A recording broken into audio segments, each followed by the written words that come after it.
Bro, imagine this. You're just leaving your house. You go to the grocery store. You see Betty.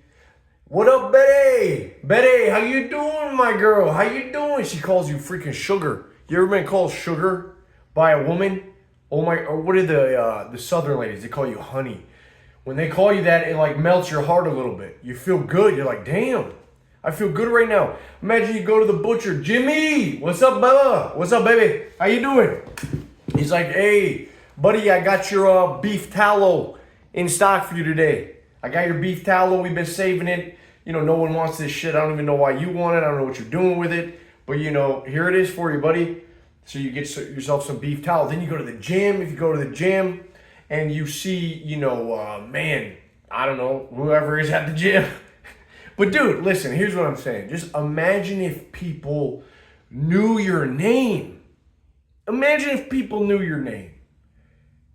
I think the most depressing thing is when no one knows your name, dude. You know, your name actually has a powerful meaning. Your parents just didn't, you know, pop you out of the womb and give zero thought to, hey, let's just name this little idiot whatever. No, they took some time to have a name that would give you legacy in your life. All of my siblings, Elijah, Hannah, Timothy, Leo, Rachel, all from about Jaden, you know, all like from like biblical, like there was a biblical element there. And my mom thought about this. My dad thought about this. So for someone to know your name, to know who you are, gives you weight on this earth. Now you guys may think this is silly. You may have never even considered it. And the only reason I'm considering it now is because someone in our group brought it to my attention. He messaged me, he's like, dude, you know, you should make a video about nobody knows your name. He told me that he's been going out, he's been going all around town. People start waving to him. They're say, hey, what's up, dude? Good to see you. They know him by his name. And I think more than ever, what we have is lonely individuals and men that have a name that nobody knows. If you're like me, you know, you might have moved out early. I know I moved out, I think it was 19. I got kind of thrown to the wolves, man.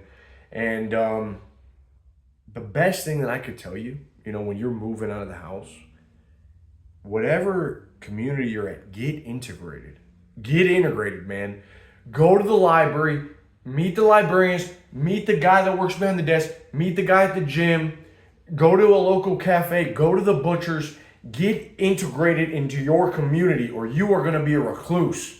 And shit's getting, you know, it is a terrible place to be when you're stuck in that apartment with just the internet and you're with all these people that don't know your name. That's actually one of the reasons in the group, man, I make people show their face. I have people that join our group and then cancel because they're not okay with showing their face or saying their name. Listen, that's on you, but I'm trying to build the number one men's community and we need to have trust with each other. We have to be able to trust each other. We have meetups. I don't want random guys coming to meetups. No, you put your name out there and it gives you more responsibility. You got to have a bit of honor and trustworthiness. So listen, knowing the name is huge. Dude, I grew up in Florida, right? Tampa, Florida. I was born.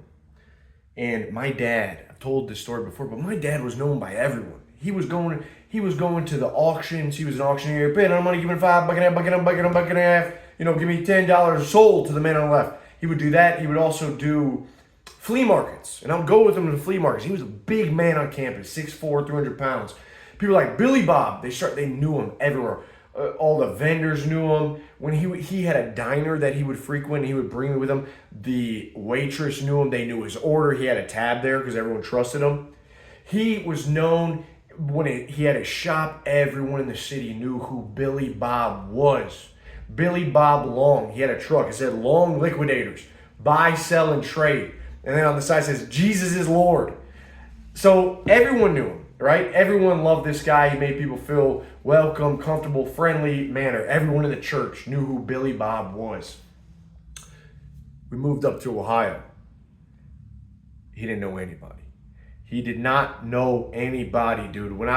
Later in my life, my mom passed away. Then I say it happened around the same time. I got a call a little bit later and I get a call, hey, your dad's dead. Your dad's dead. I thought it was a heart attack. That's what I was told by this person on the phone. I guess it was his pastor, and he said, "Your dad's dead." I said, "Okay, well, that's that. Got to go from here." I think looking back that my dad OD'd on some drugs. Probably gave him a heart attack. Probably affected his heart. Either way, it doesn't matter how he died. What matters is that I know he was lonely, and I saw the spirit taken away from him, man. And I think that when you go to a place where no one knows your name, it's a bad place to be. It's a bad place to be, man. And when he moved to Ohio, he didn't have anybody. He didn't have anyone to brighten their day. He had to start from square one, dude. And all I'm trying to tell you guys here is, why do we not take a little bit more emphasis on being what we're meant to be, which is just sociable creatures? Like, why don't we try to be more human than live lives that make us less human? We spend all this time online. We spend all this time in fantasy realms, but the real world is out there. And it really, like you can't formulate these ideas in your head like, no one likes me. I don't have, girls don't like me. People don't like me. I don't get. Dude, you got to stop that bullshit. You have to be the catalyst for change. You got to be the guy that's like, I'm going to go out there and I'm going to get integrated. I'm going to make a community. I was talking to another guy in our group, Anthony, and he was like, man, it's so true. Like, I realize now that you actually have to be the person.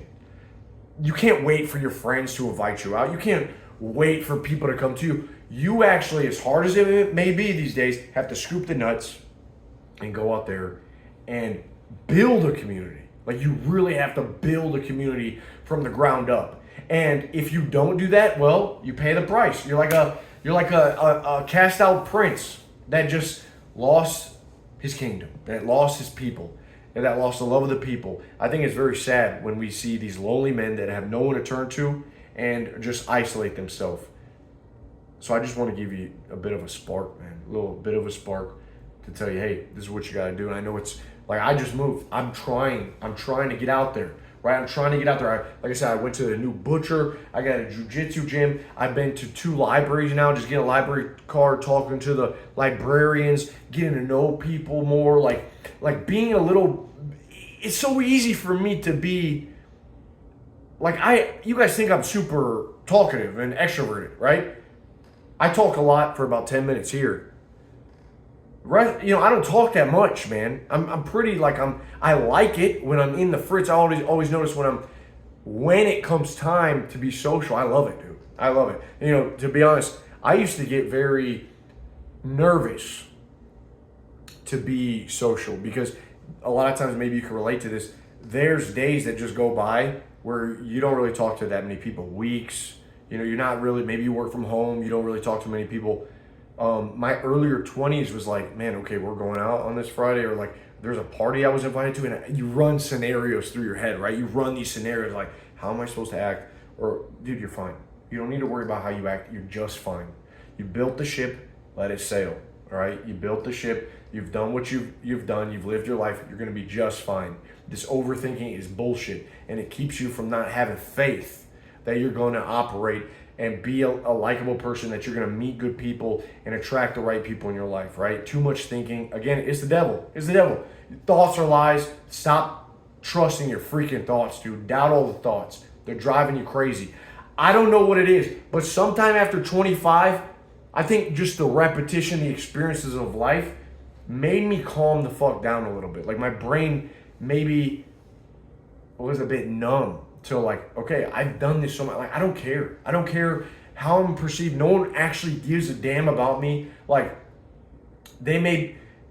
one actually gives a damn about you. And that's very liberating, right? You're free. You're free. But to actually understand that takes reps.